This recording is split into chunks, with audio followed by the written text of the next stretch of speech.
ರಂಜಿತ್ ಯಾಕೋ ಹೀಗೆ ಮಲ್ಕೊಂಡ್ಬಿಟ್ಟಿದ್ಯಾ?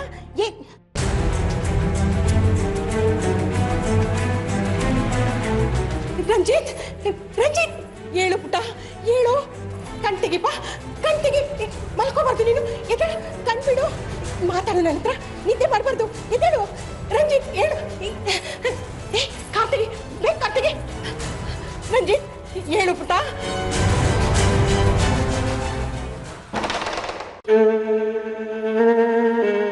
ಆಂಟಿ, ರಂಜಿತ್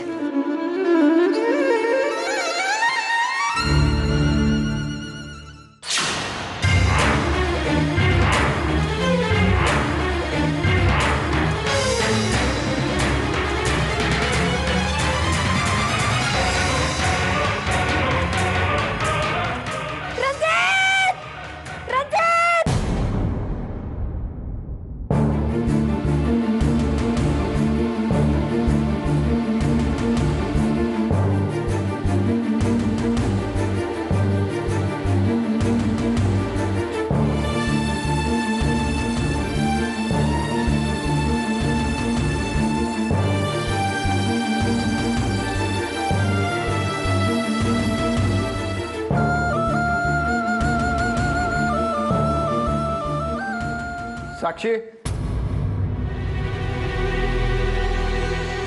ಇಷ್ಟೊತ್ತಿನಲ್ಲಿ ಎಲ್ಲಿಗೆ ಹೋಗ್ತಿದ್ಯಾ?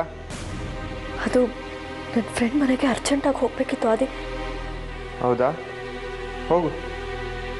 ಒಂದು ನಿಮಿಷ ನಿಂತ್ಕೋ. ನೀನು ಹೋಗೋ ಫೋರ್ಸ್ ನೋಡಿದ್ರೆ ನನಗೆ ಯಾಕೋ ನೀನು ರಂಜಿತ್ ನೋಡೋಕ್ಕೆ ಹೋಗ್ತಿದ್ಯಾ ಅನಿಸ್ತಿದೆ. ಇಲ್ಲ ಅದೇ, ನನ್ನ ಫ್ರೆಂಡ್ ಮನೆಗೆ ನಿಜವಾಗ್ಲೂ ಹೋಗ್ತಿರೋದು. ನೀನು ರಂಜಿತ್ನೇ ನೋಡೋಕೆ ಹೋಗ್ತಿದ್ಯಾ ಅಂತ ನನಗೆ ಗೊತ್ತು. ನಿನಗೆ ನನ್ನ ಮೇಲೆ ಸ್ವಲ್ಪನಾದರೂ ಪ್ರೀತಿ ಗೌರವ ಅನ್ನೋದಿದ್ದರೆ ಸುಮ್ಮನೆ ಒಳಗೋಗು. ಅದೇ, ನನ್ನ ನಂಬು. ನನ್ನ ಫ್ರೆಂಡ್ ಮನೆಗೆ ಒಳಗೋಗು.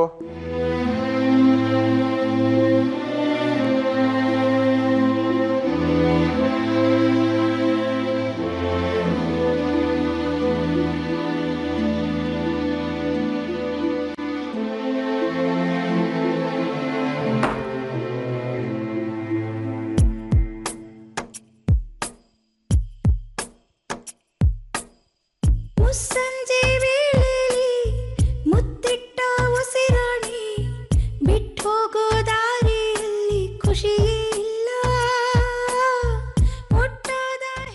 ಯಾವುದಾದ್ರೂ ಆಟೋದಲ್ಲಿ ಹೋಗಬೇಕು, ಇಲ್ಲಾಂದ್ರೆ ಯಾರಾದರೂ ಲಿಫ್ಟ್ ಕೊಡಬೇಕು. ನೆರಳಿಗೂ ಯಾಕೋ ಇಷ್ಟ ಇಲ್ಲ. ಒಲವಿಲ್ಲದ ಒಡಲೆಲ್ಲಿದೆ, ತಾಯಿಲ್ಲದ ಮಡಿಲೆಲ್ಲಿದೆ. ಕಣ್ಣೀರಿಗೂ ಒಂದು ಕೊನೆಯ ಆಸೆ ಇದೆ. ಕಣ್ಣಿಲ್ಲದ ಪ್ರೀತಿ ಕೇಳದೆ ಸಾಯು. ಐ ಆಮ್ ಸಾರಿ ಸಾಕ್ಷಿ.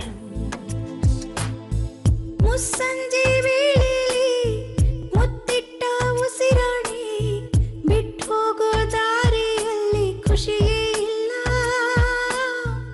ಒಟ್ಟಾದ ಹೆಜ್ಜೆನ ಕಿತ್ತಿಟ್ಟು ಹೊರಡೋಕೆ ಜೊತೆ ಇದ್ದ ನೆರಳಿಗೂ ಯಾಕೋ ಇಷ್ಟ ಇಲ್ಲ. ನಾನು ನೀವು ಮದುವೆ ಆಗೋದನ್ನ ಯಾರಿಂದನೂ ತಪ್ಸಕ್ಕಾಗಲ್ಲ.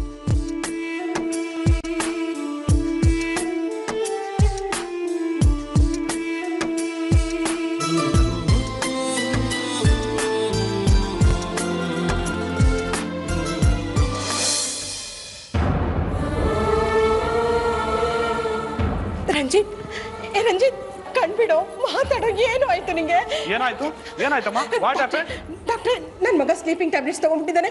ನೋಡಿ ಮಾತಾಡ್ತಾ ಇಲ್ಲ, ಕಣ್ಣು ಬಿಡ್ತಾ ಇಲ್ಲ. ಸಮಾಧಾನ ಮಾಡ್ಕೊಳ್ಳಿ, ಗಾಬರಿ ಆಗ್ಬಿಡಿ, ಸಮಾಧಾನ ಮಾಡ್ಕೊಳ್ಳಿ. ಡಾಕ್ಟರ್ ಪ್ಲೀಸ್ ನನ್ನ ಮಗನ ಹೇಗಾರು ಮಾಡಿ ಉಳಿಸ್ಕೊಡಿ ಪ್ಲೀಸ್. ನಮ್ಮ ಪ್ರಯತ್ನ ನಾವು ಮಾಡ್ತೇವಮ್ಮ. ನರ್ಸ್, ಇವ್ರು ಕರ್ಕೊಂಡೋಗಿ, ಹೊರ ಕರ್ಕೊಂಡೋಗಿ.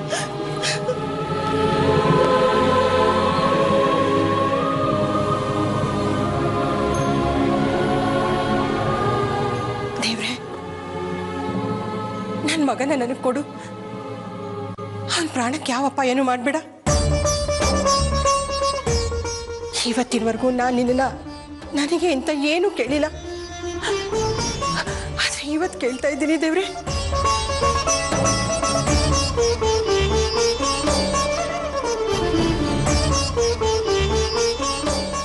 ನನ್ನ ಸರ್ವಸ್ವನು ಆಗಿರೋ ನನ್ನ ಮಗನ ನನ್ನಿಂದ ದೂರ ಮಾಡಬೇಡಪ್ಪ. ಮಾಡಬೇಡ ದೇವ್ರೆ.